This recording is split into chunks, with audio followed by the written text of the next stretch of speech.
guys, welcome back to my podcast. And if you're new here, make sure to subscribe for more podcasts like this.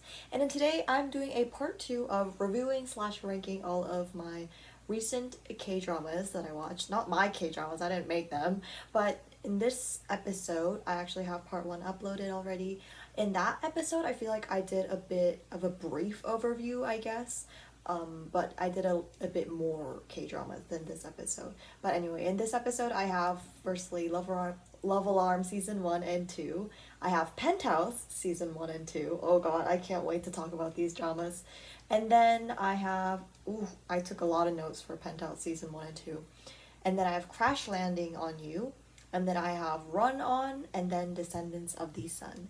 So those are all of the K-dramas that I will be ranking slash reviewing and just kind of talking about in general. But also I wanted to ask you guys a question before the episode actually starts. Do you guys like me filming here where it's like a little bit less natural lighting, like more like this is at night, like it's 8 p.m. right now? Sometimes I film here like my podcasts, or sometimes I film there where it's like natural lighting, a bit more brighter. I feel like this is a lot more casual, but then that one it's like prettier to look at because it's like natural lighting. Comment, because I'm actually really curious too, because I like both honestly. Filming wise, it's a little easier to do here because it gets really hot there when it's night or daytime. When it's like noon, it's so hot, so it's really difficult to film. But I guess look wise I prefer that, but whatever. What else was I gonna say? Oh yeah, so this K-drama thing, I took notes while I was watching the K-dramas. All of this I watched within like the last 1 or 2 months, I guess. So yeah, I was just waiting to make this episode. Why am I zoomed in? Yeah, this episode, so I'm just going to be reading off of my screen here because I took notes because I didn't want to forget. And also some of the ratings I didn't exactly really think into it, so on the way I might just change. I might be like, oh wait, 7 out of 10. I might change this to a 6 out of 10. Also, I'll leave timestamps down below because there will be spoilers. So if you didn't watch Love Alarm yet and you don't want to be spoiled, then you can move on to the next part for the next K-drama. If you haven't watched these K-dramas yet and you still just want to hear like someone talk about K-dramas, then good for you, you do that. Let's start with Love Alarm since we just talked about that. So I actually forgot a lot of the season 1 because I watched it when it first came out.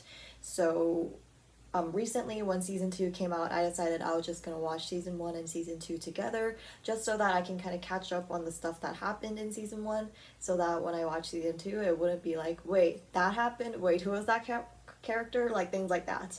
So starting with season 1, there's this like glasses girl that's Jojo's friend, and Jojo's friend, she likes Jojo's boyfriend, and she is so passive aggressive from the start, and I really hated that. Like, she's this person that would choose like a love interest or like a boyfriend over your best friend. Like, come on, don't be that person. Anyway, I just realized how much I hated Haeyoung's hairstyle. I actually kind of forgot what it looked like because it's been a while since I watched this too. Haeyoung in Love Alarm. It's like, I remember it's like that.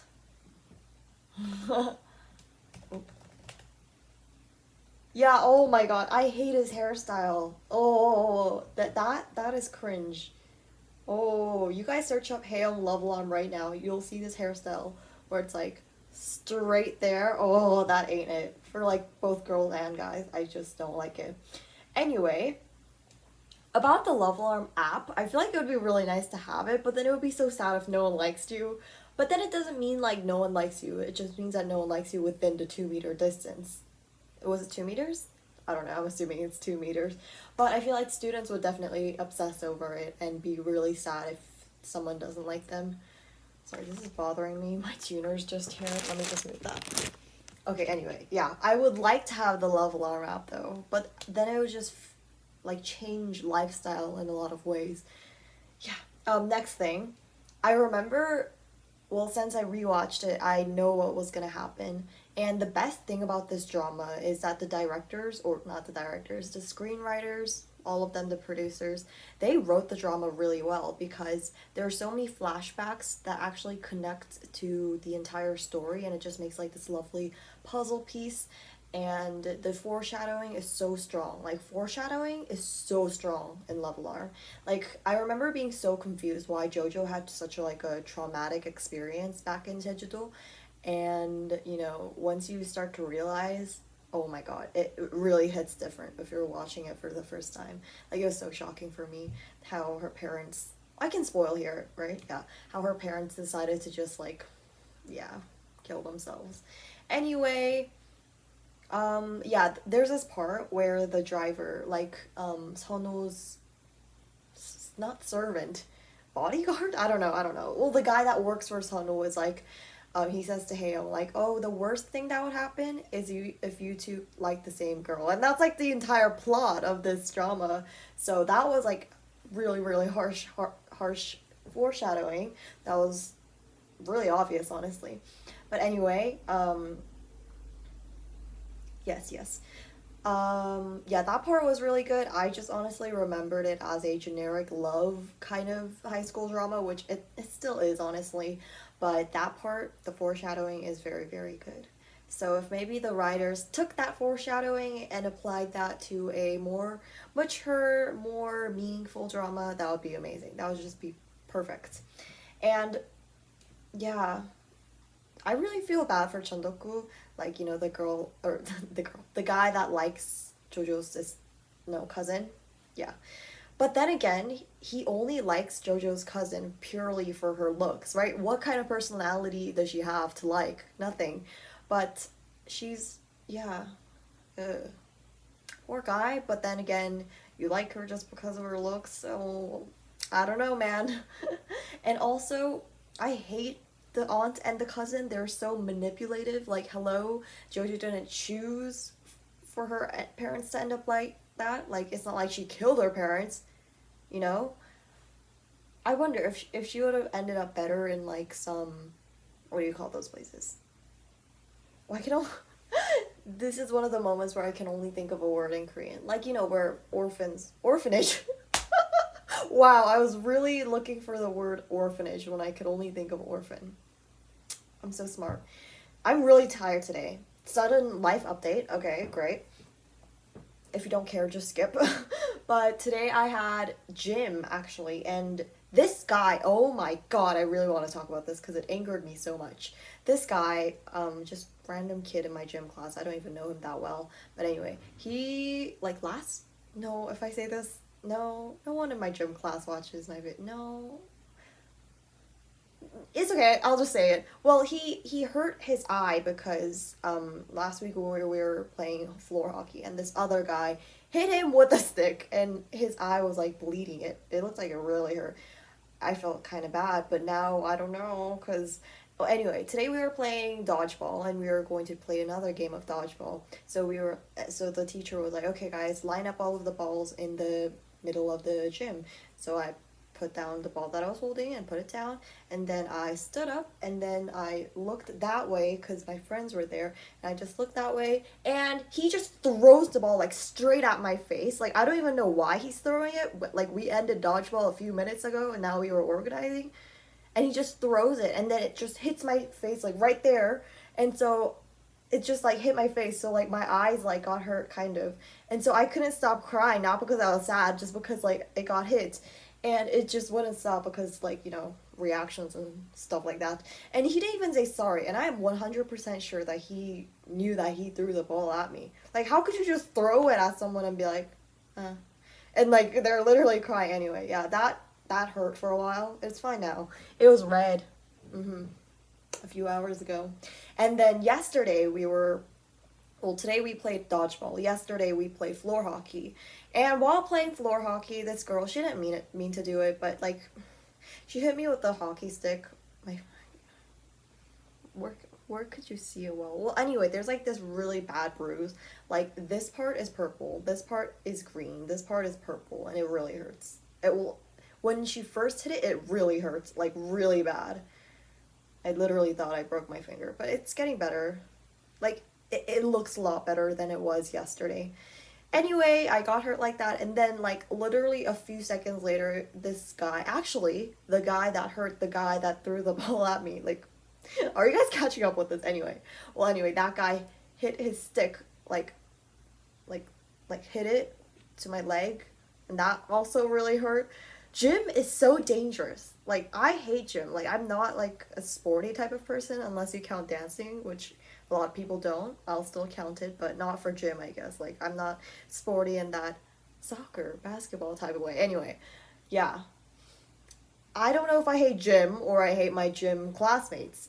I don't have a lot of my usual friends in gym. I have friends in gym, but they're not the people that I usually hang out with.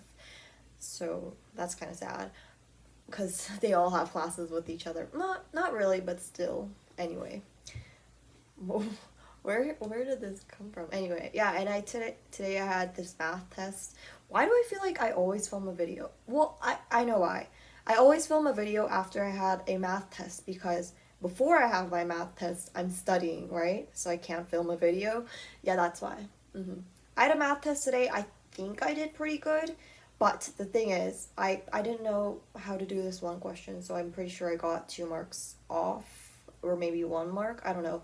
But it's out of 18, so even if I get like 1 mark off, it's quite a lot, I guess. I'm just looking for like an 85 and up, honestly, because I could have made a mistake in the other questions. So with that in mind, I think 85 and over I'm satisfied with. I remember last semester in math I used to be like 90 and over, and now it's like 85 and over. Even 80 and over I'll be satisfied with.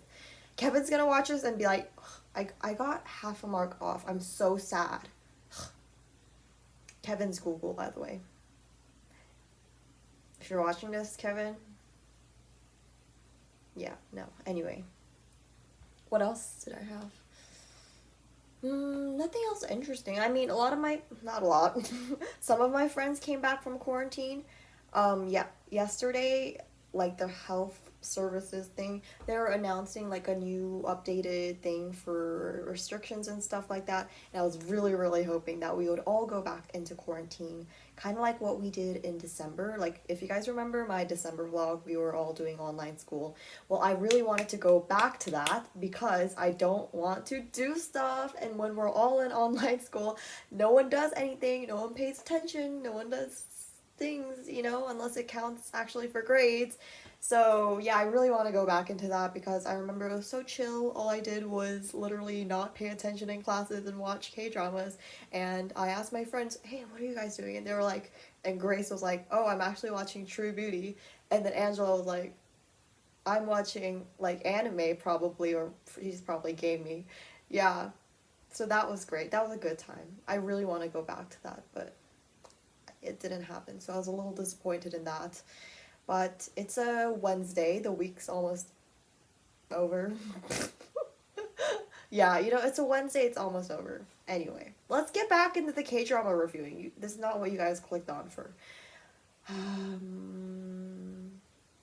Oh yeah, I also took note that Sono's mom was also the mom in Startup. Like, she had a very like familiar vibe, but I didn't know where to pinpoint it from. So I searched up her name, and she was also in Startup. Like, the characters, they're both moms, but they both have the rich vibes, right? But they have such different vibes, Like, I don't know, they're the same person and they look alike, obviously, but they have different vibes.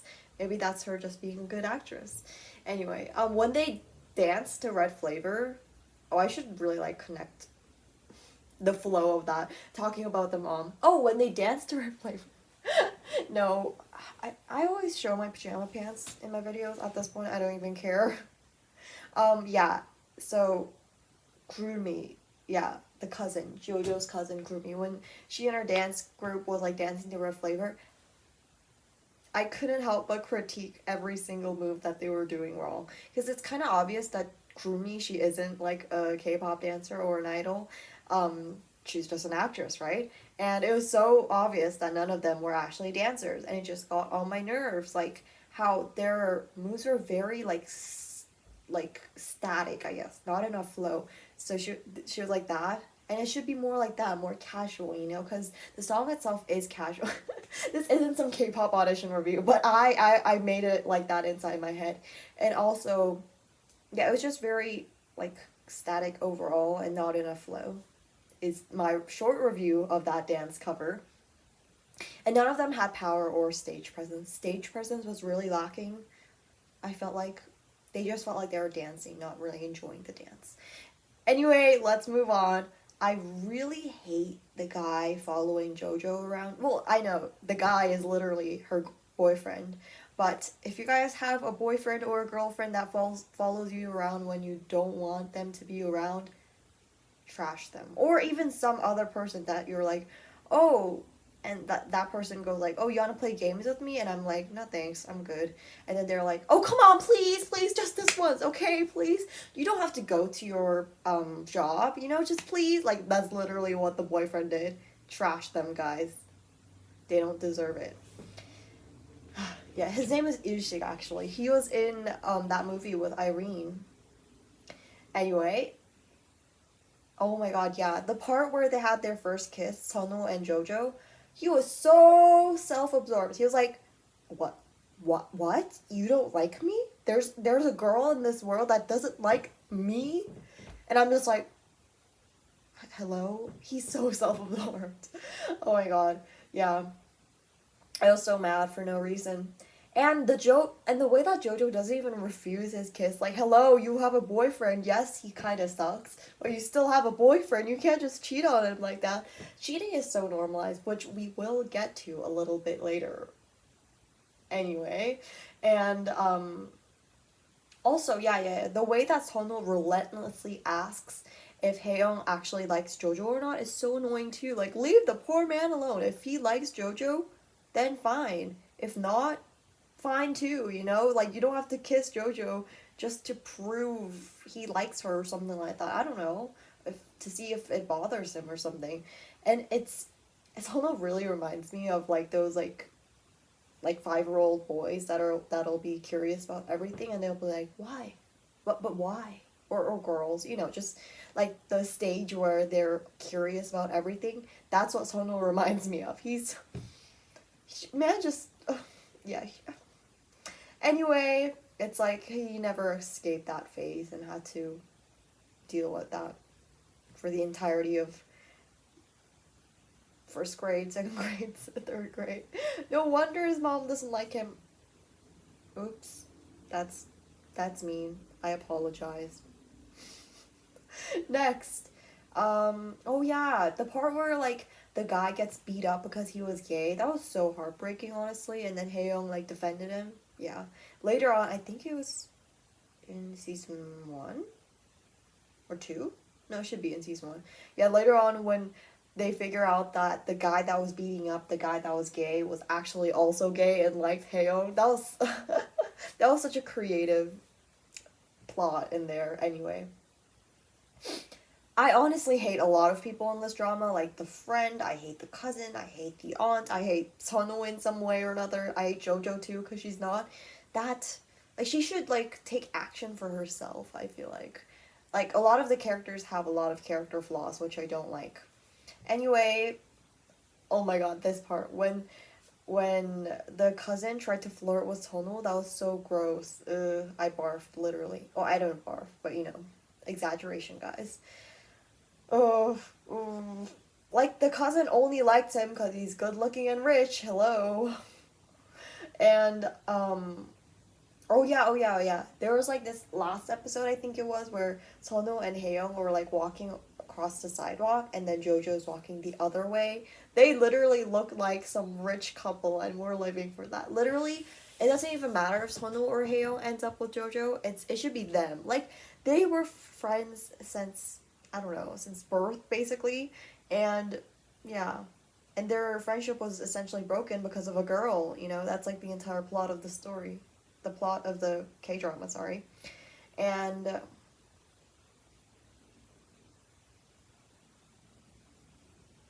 what did I write here? There's,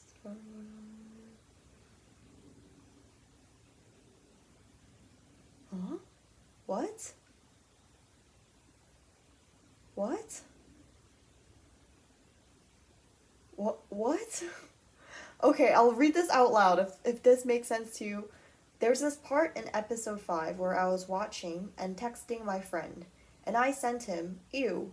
But at that moment, Jojo said, Yeong, and I thought She said, ew. LMAO. What is girl trying to say? I think, like, when JoJo said EAO, it sounded like ew. I can get that. EAO, ew, ew, ew, ew, ew, ew. Same thing, same thing. I should have cut that out anyway. Oh, yeah. And in the future scene where the aunt is there, aunt. I guess there's two words to say that. Aunt and aunt. I'll say aunt, because I've been saying aunt this entire time.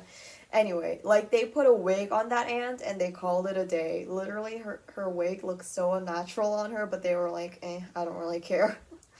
And when JoJo broke up with Sonu after that accident, motorcycle accident, that was so unnecessary. Like, why? Why?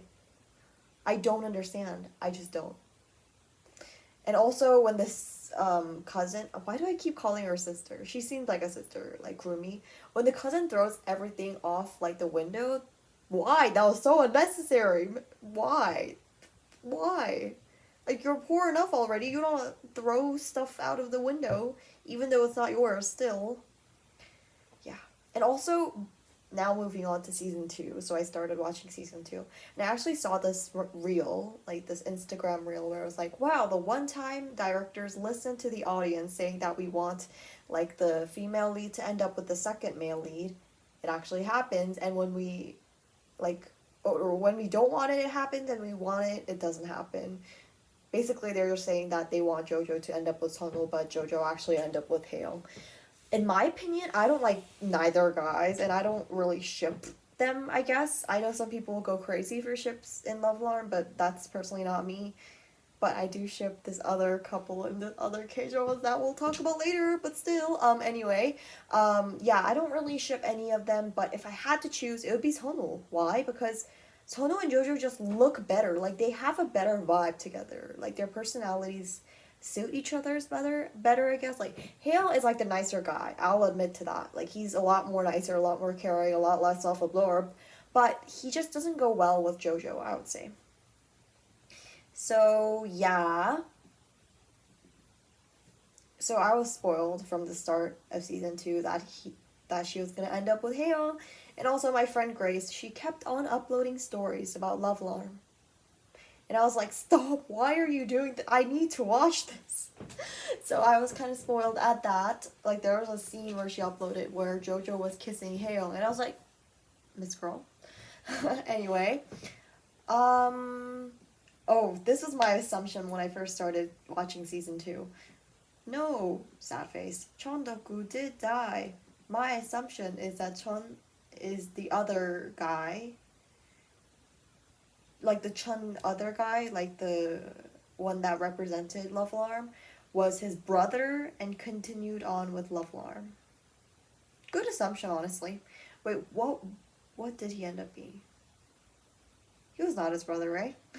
I forgot, because it's been a while since I watched this, and by that I mean like a month, and I've watched other K-dramas, and they all kind of blend into one anyway.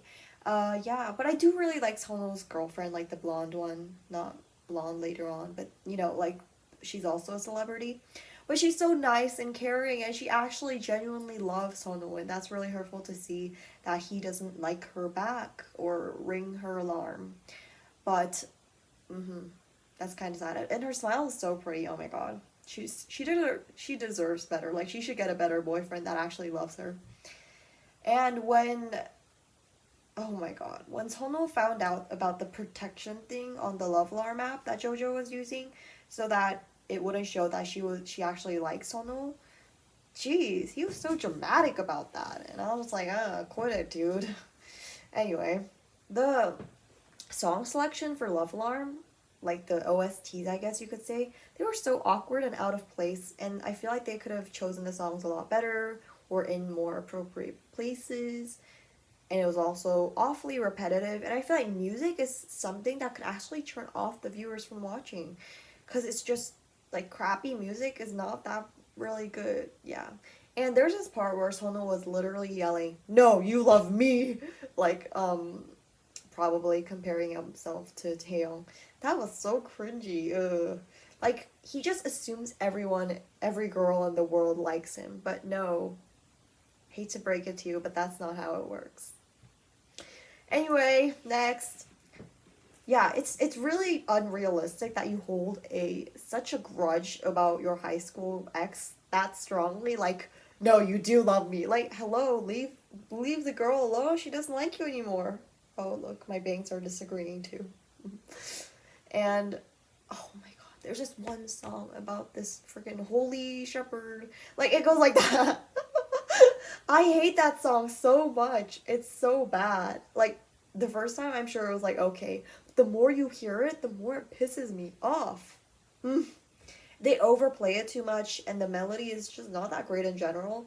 And the lyrics are so random compared to like what's happening on the screen. It's like talking about holy shepherds, and then they'll literally just be talking about anything in the drama, and they'll be playing that song. And I'm like, hello, this is the nth time you've been playing this. Oh yeah, but I do like this one song where like a female singer sings alone. And it kind of sounds like Wendy. Like, I don't know. Maybe I was just like really in Red Velvet hiatus back then, because back then I didn't know that Wendy solo would be out. Stream like water, by the way. Yeah. Oh yeah. Her kissing Sono when she's literally dating Hale. We've seen it way too often. I don't know if like kissing another guy while you're dating another guy is like cheating, I guess. But it's still some sort of cheating, right? On a level. Yeah. And season 2 was very dull and uninteresting overall. And yeah. And when you're out of the story now, dude. When Jojo and Haeyoung's love alarms like ringed for each other, that was kind of cute, not gonna lie. I don't really ship them, but that was kind of cute. Because I felt bad for Haeyoung, you know? He was just like, oh, I like you, Jojo, and she doesn't really like him back. Anyway. Yeah, I don't like Sono, but the way he literally got trashed is kind of sad. I can't say he doesn't not deserve it, but... And young Jojo really looks like nothing from Jojo. And I'm just saying this because we've seen flashbacks of young Jojo like way too often. But she did a really good job of acting young Jojo. Like the crying scenes, that was really strong. And I just realized that the guy who plays Toku, like Chundoku, he's literally 31. So great. He played a high schooler when he was literally like 30. What a glow up he got. Like, I know they're trying to make him look more ugly, I guess, in season 1, because that was the whole point of his character, to be unattractive, but still. Yeah. And I really wish she was a lot nicer, like Kurumi was a lot nicer to Chundoku, and I don't know why that's the last thing that I wrote, but it is the last thing that I wrote. And sadly enough, I will rank this drama a 6 out of 10 because it's very cliche for me, honestly, and the ending was just terrible. It's not what anyone wanted. I feel like the writers were like, how can we be different? Let's do something that no one wants. Well, not no one, but still. And,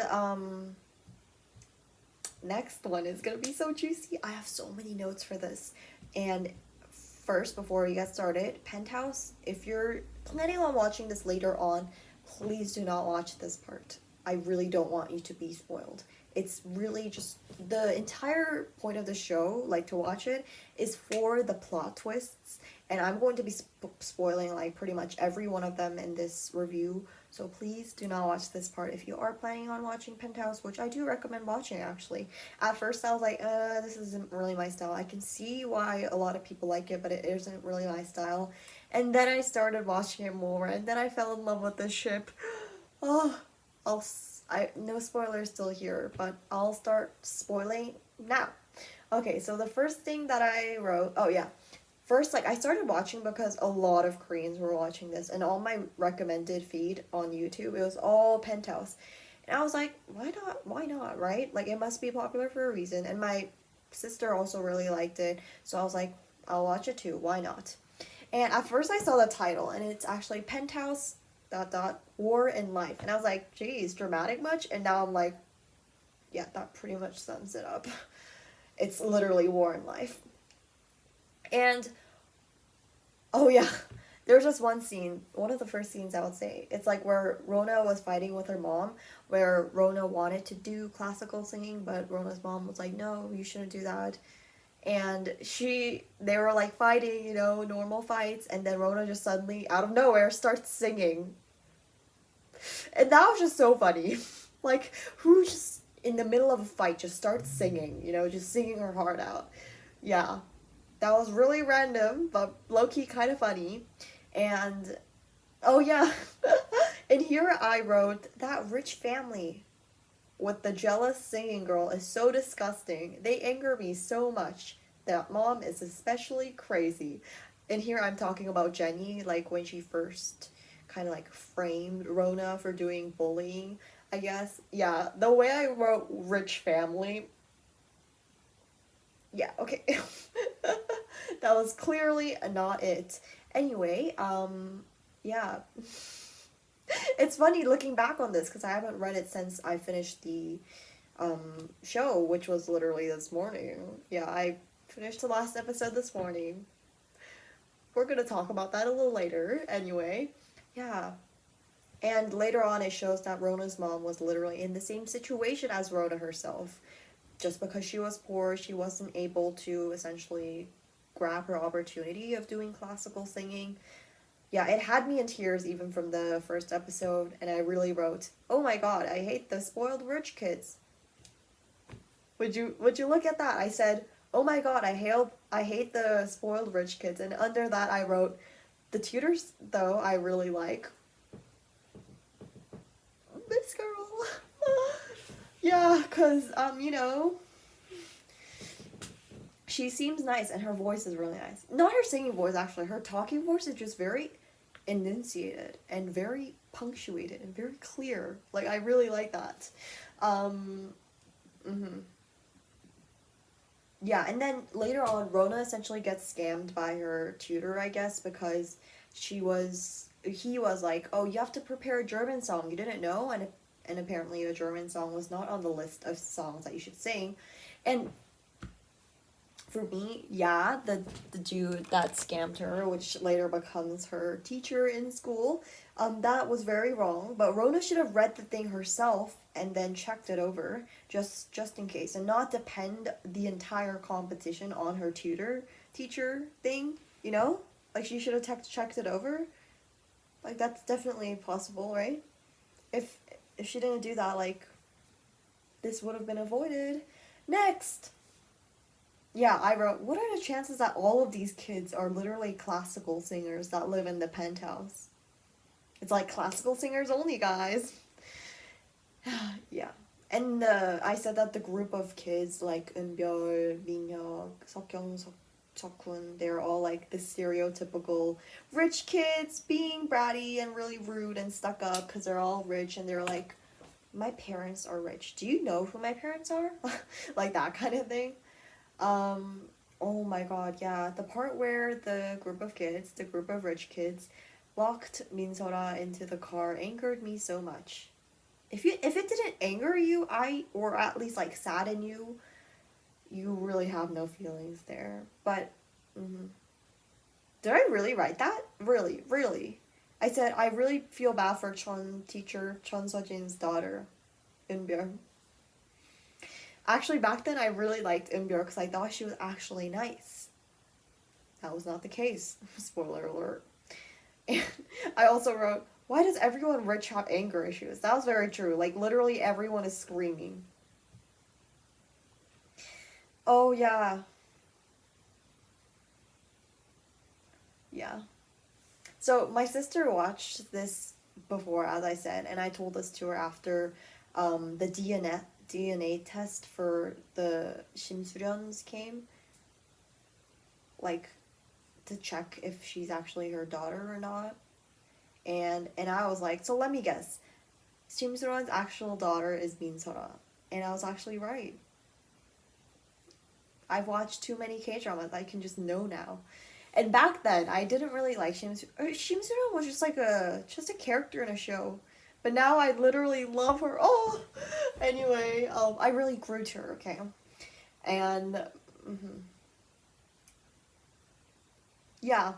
And I also wrote, they're really ruining their throats. Like every time they fight, every time they yell, they're wasting their voice. They should be using that for their classical singing, not their shouting.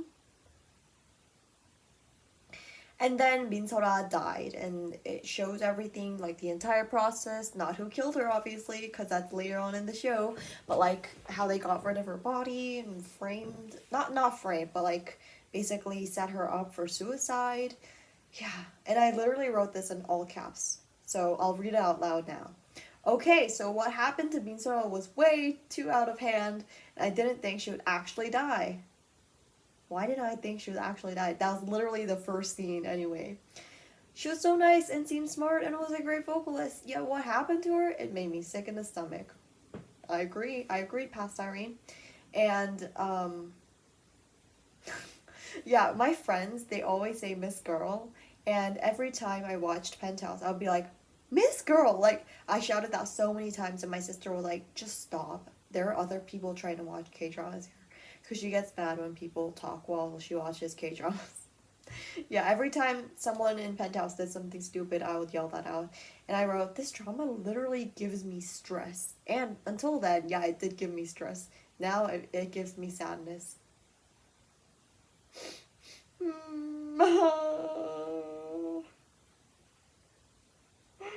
We're gonna get to that a little later. Oh, just, oh, season 2 is so sad. Oh my god. Oh my god. Oh. Yeah, so until then, I was actually thinking that Penthouse was like a good show, I guess. It was very well produced, has a very strong plot. However, it's just so stressful and not a very feel good type of drama. And it just made me feel really stressed, I guess. That's like the only thing I could say about it. And I wrote, it's kind of sad how Rona's happiness really just depends on getting into Chongaeku, like the high school, Chonga High School. And yeah. Oh, I really wrote that. I said, okay, it's so sad how every part of Shimsuyeon's life is destroyed. The twins knowing that she's not her real mother, her relationship with her husband, and her actual child being switched, and then her actual child actually dying. I wish I could add one more thing onto this list, but again, we're getting to that a little later, okay? Oh my god, I really wrote this. I said, I kind of stand Hallenbeer, but my sister says, you'll regret it. I regretted it. I sure did. I do not stand her anymore. I really said she's just really innocent and pure compared to the other rich kids. No, Irene. Oh, I wish I could go back and tell my past self, no, you are not standing her. She's not pure and innocent. Oh my god. Did I really write that? I guess the writers did a really good job in that way. They really portrayed her as like this pure and innocent character, but she was really basically just the opposite of that. And I also wrote, it's low-key cute how she's always touching her hair, lol. You know how she always go like that? Wait, I kind of want to act this out. Wait, what are some iconic Hallenbeer lines? I'm gonna search this up. Hallenbeer.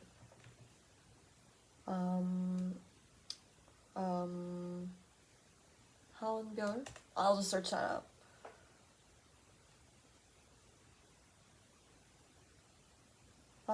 Wait, I really want to reenact the scene from her.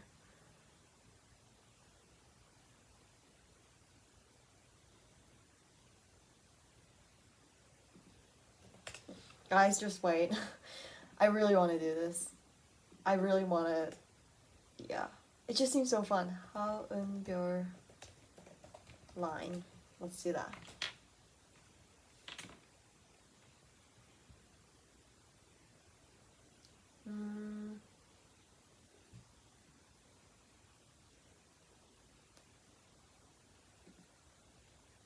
They're only like fan edits. Hallenbeer lines. Wait, I really want just like one iconic line. Oh wait, the actress was accused of bullying? Agency firmly denies claims. Cool. Honestly, everyone's accused of bullying, so I don't even know what to trust anyway.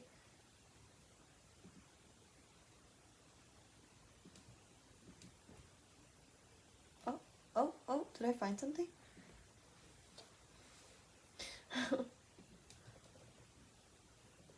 No, wait, I really want to reenact the scene. Guys, this is worth it. Please just wait. I'm sorry for the wait.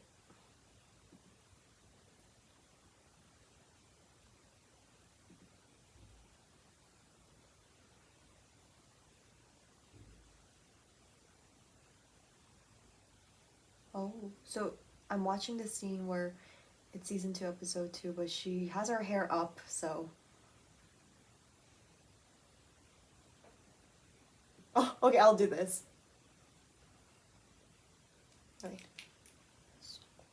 Wait, I'm just memorizing the line.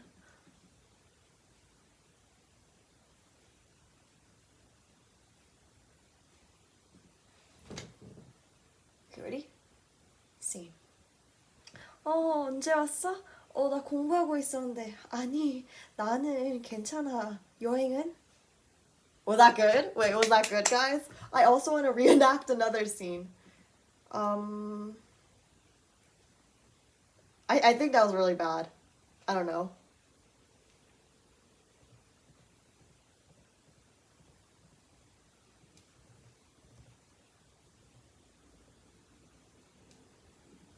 Who's like an interesting character? Oh, it's Ju Seok-young, yeah. She has a lot of iconic lines too, I feel like. Let's see. A scene from Ju Seok-young.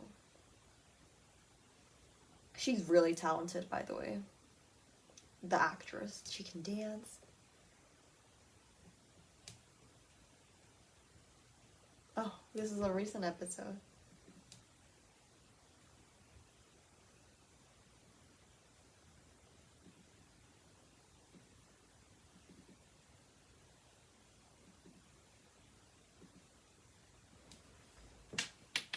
Wait. I'm forgetting all my lines because I'm literally just watching this. So she has her feet up like that and she's playing a game.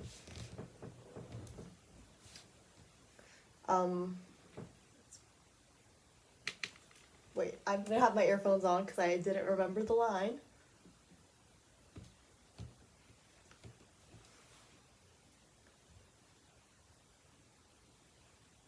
약속대로 대상은 저에게 줄 거는 그죠? 이제 곧 발표네요. 이렇게 급하게 하는 건 아니잖아요. 그렇게 원하는 대상 보여드릴게요. Okay. Just keep in mind, guys, I literally just saw the lines. I feel like, I kind of want to do a podcast episode where I just reenact a lot of Penthouse scenes. You guys should actually comment down some Penthouse scenes / lines that you guys want me to reenact. Like, write down the specific season, episode, time, or whatever line. I'm sorry. No one will get this, though, if I do this at my school. Yeah. Anyway, let's go back to the notes that I took because I really want to get to them. Yeah. So Rona, I actually don't like her character a lot. So she does have an unfortunate life and she's bullied by her friends or her classmates, not even friends. And she isn't rich, but she really acts like she needs to have everything in the world that she wants. And if one thing goes wrong, then her mom needs to fix it like immediately or she's gonna have a fit about it. That really pisses me off. Like, she should be not thankful. Like, she should be thankful, obviously, but she should appreciate the stuff that her mother does already, I feel like.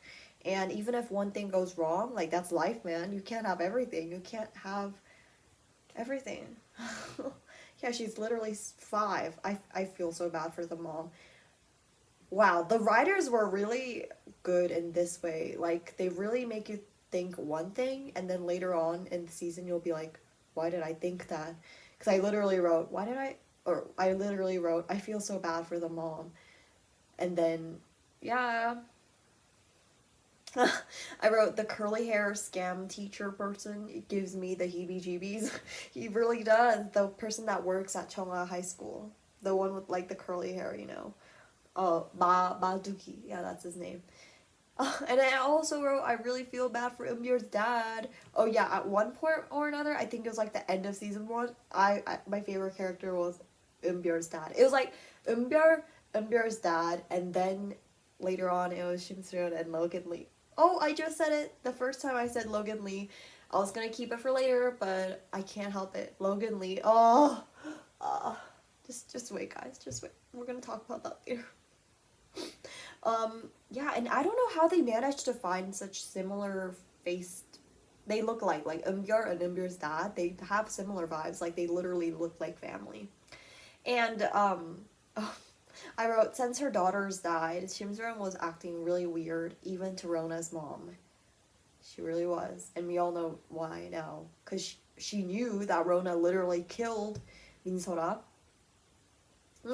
And then I wrote, JK, Eunbyeol has some real problems. I think it's just from her mom's pressure and her guilt for treating Sora that way. Yeah, she definitely has some mental disorder, definitely. Even when she went to the therapist, she was literally lying about her situation in the sense that she said the things that she wanted. Like, basically, like, oh no, I have no competition at all. I live a very stress-free life is literally what she said. And yeah, the more I watched this, the more it was just like a mystery novel, like to see who killed Minsora, who did what, things like that. And oh no, I feel so bad. I wrote, Perona's actress is not that amazing, to be honest. Whenever she screams, it's just annoying almost and not really in her role. I think the only reason why I felt that was because she was screaming a lot and being like a brat, which is her character, so not really the actress's fault, but it was still very difficult to hear. And like she gets mad because she's not in the Hera Palace. She gets mad because she's in the Hera Palace. Like, what do you want, girl? Like, what do you want? Anyway. And I also wrote, I really want Halmbjörg to know who her mother is having an affair with. Ugh, Judante. I hate Judante, oh my god. He's like the root of all of these problems. If he didn't exist, no one would have died. No one would have these problems. Well, these characters would have never met because there would be no Hera Palace, actually. Anyway, yeah. It's so ironic how Chun Seo-jin talks about, like, the greed of parents ruining their child. She says that to Oyuni, like how Rona's life is basically being destroyed because Oyuni is forcing her too much, but that's literally the story of her life and Halmbjörg. So, yeah.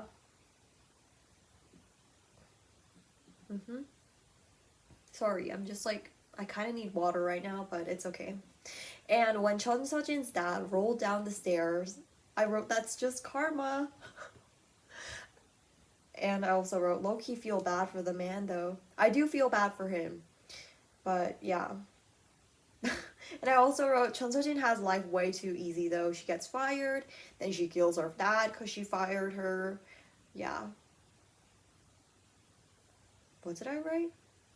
Perona murdered Minsora?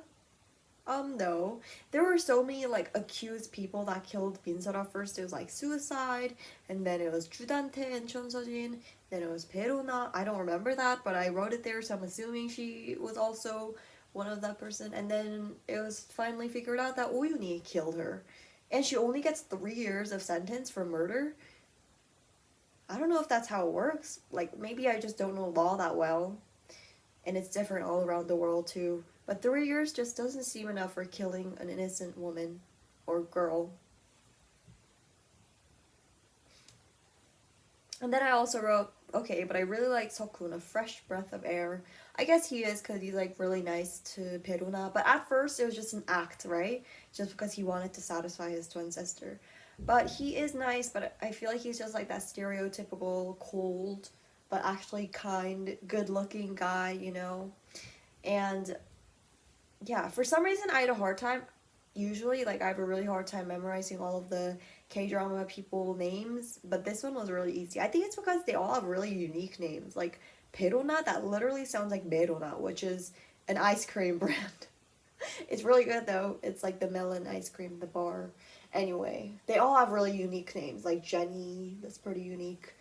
Yeah. Also, Judante is such a psychopath that it makes me feel like a psychopath just watching him. I want to go back to the past and tell my past self, you don't even know half of the things he's done. Oh my god. Literally abuses his family and just on so many different levels. Wrong. That's true. Oh yeah, and when he kissed Oyuni, that was so disgusting. I wanted to like choke him. Oh, what is wrong with him? What is wrong with Oyuni? Why does he have all the girls? Like, he's not even like that good looking. He's just rich, which is maybe why he has all the girls. But literally, there's like basically almost no characters he hasn't kissed. Yeah. Yeah, everyone falls for him, but it's just disgusting. Ugh. And ooh, I really fell for the trick. I thought that Oyuni killed Shim Suryeon because, but they were such good friends. And later on, it's noticed that it's not even Shim Suryeon because she comes back to life. But that's a story time for later on. And then I wrote, I thought Oyuni was like an innocent, normal person. Oh yeah, and I was like, 완전 소름, which means like, oh my god, goosebumps. Yeah, that part was really like groundbreaking for me. I actually thought Oyuni killed Shim Suryeon. I should have been a bit more skeptical about that, honestly. And I knew it was gonna happen because my sister spoiled it, but I didn't think it would be Oyuni. Like, I knew that Shim Suryeon would die. And yeah, and so later on, it's revealed that Chudante actually killed his own freaking wife. And also, while I was watching the last episode, I realized that the drama was 19 plus. I'm 17 in Korea, so it's close enough, I guess. Like, it's only like a recommended amount, right? And oh yeah, I also watched the special episode, like an interview with the cast, and it was really funny. Don't miss that one. Like, if you finish season 1, because it's a funny interview. Which reminds me, I should also watch the special episode for season 2, because I didn't watch that one yet. Yeah. And now moving on to season 2. But before we get into that, I kind of want to talk about like the cast overall. Like, they're such a good cast, honestly. Chun Seo-jin's actress, Kim So-yeon, she's so polite. Like, it's crazy how she's like the polar opposite of her character. She's so polite and nice and like really like just innocent, I guess, innocent vibes. But like Kim So-yeon but Chun Seo-jin is like the opposite of innocent and nice, you know? Yeah, so I thought that was pretty interesting. What else? Yeah. So moving on to season 2, starting off strong with Chun Seo-jin cheating on Judante with Hayeon-chul, her ex-husband. So just to clear this up, Chun Seo-jin was married to this guy and she has a child with him, and she was cheating on this other guy. And later on, she breaks up with her current husband and basically goes to the guy that she was cheating on with, Judante. And then later on, when Judante and Chun Seo-jin are wanting to marry and stuff, she goes back to her ex-husband. Like, how does that work? I don't know. Anyway,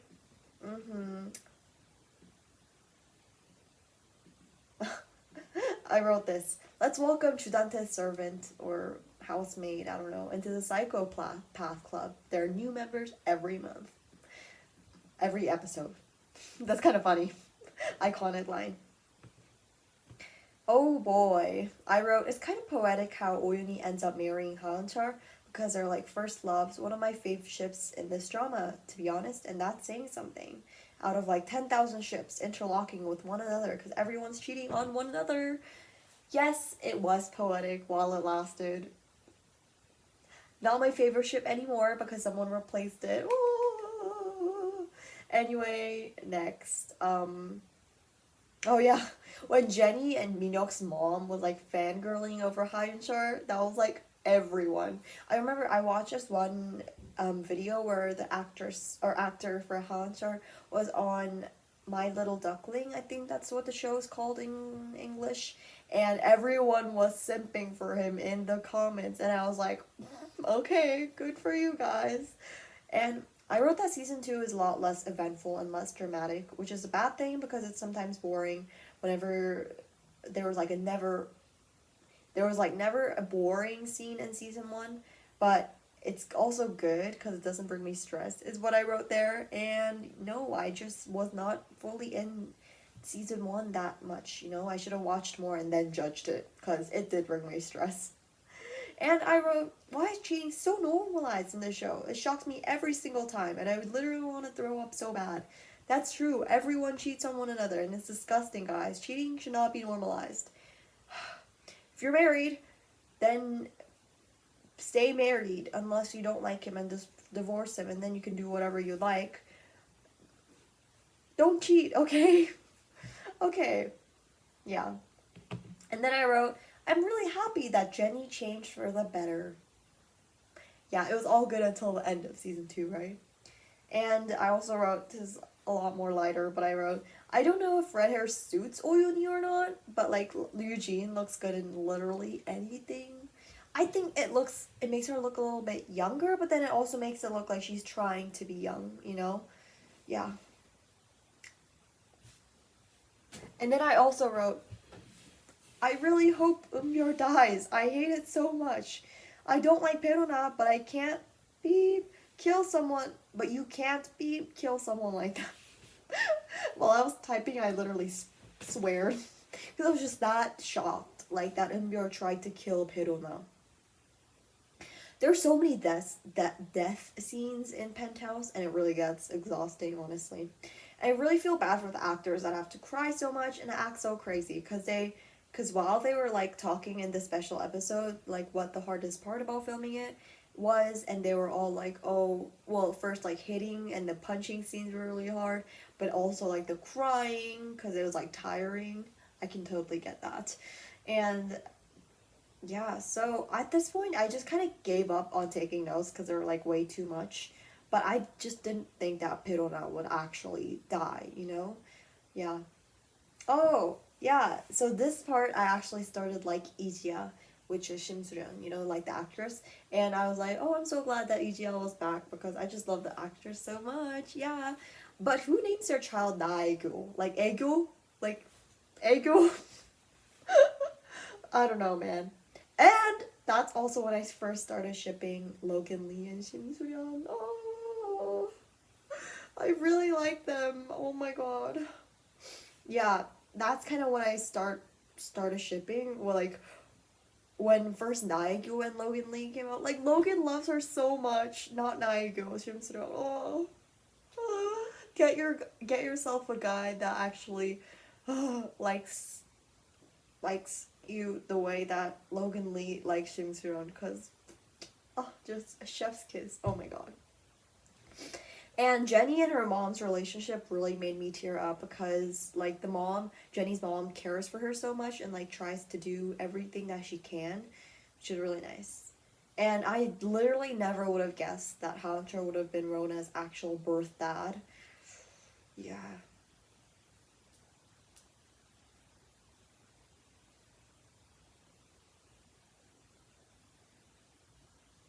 Yeah, so also I got spoiled that Logan Lee would die. Surprise! Logan Lee dies!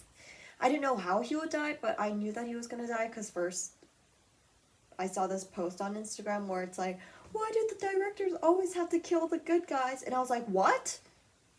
But I wasn't even surprised because like the writer, she kills off everyone. And I was so sad. And season 2, episode 11 is just like a roller coaster of emotions. That episode is wild. Oh my god, yeah. And I was so confused because Daegu pretended to be Shim Soo-yeon and then Shim Soo-yeon pretended to be Daegu. And it was just like a mixed up bunch of timelines. And I was wondering, so did Logan Lee actually fall in love with Daegu? Or is it the actual Shim Soo-yeon? Because I was just so confused. And the way that Judante treats Chun Seo-jin like a slave, which is so hard to see. Like, I know no one likes Chun Seo-jin, like, including me. She's very crazy. But the way that he treated her like a slave, oh, I hated that so much. But episode 11 was such a mess, but I'm so glad that they played We Ride by Brave Girls. I guess, like, that's the good thing of having... Because they film season like immediately after, so that's a good thing. They got to keep up with the trends. Brave Girls, oh my god. Yeah, and later on when Hancho says that he kills Peruna, which he obviously did not did, Hanbir did that, or we thought so back then. And he entered his car and then he was smiling to his daughter and Imbyor was just like crying there. That part was so sad, and then he gets in the car and he starts crying. That was so sad, guys. Oh. Yeah, and I love how Chun Seo-jin was acting so innocent when she literally framed Judante. That part was so funny, honestly. And Ijia is such a good actress. When she plays Shimsuran, she has a whole different vibe and a whole different persona from when she plays Naegyo. And her Naegyo voice is so distinct, you know? Like, she's such a good actress. Oh my god. And Seokyo honestly kind of needs to up her crying game.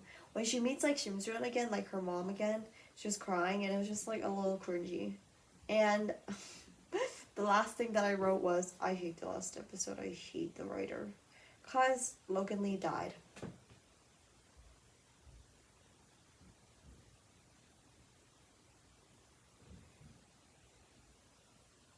I was so sad. It just exploded like that. But I know he's gonna come back in season 3. Like, come on, he can't.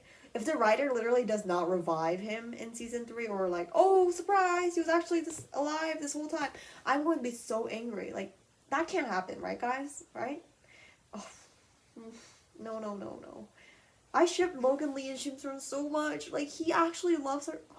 And the ring, oh my god, he had this ring with him. Oh my god. If they marry, it's all over. Oh my god, oh my god.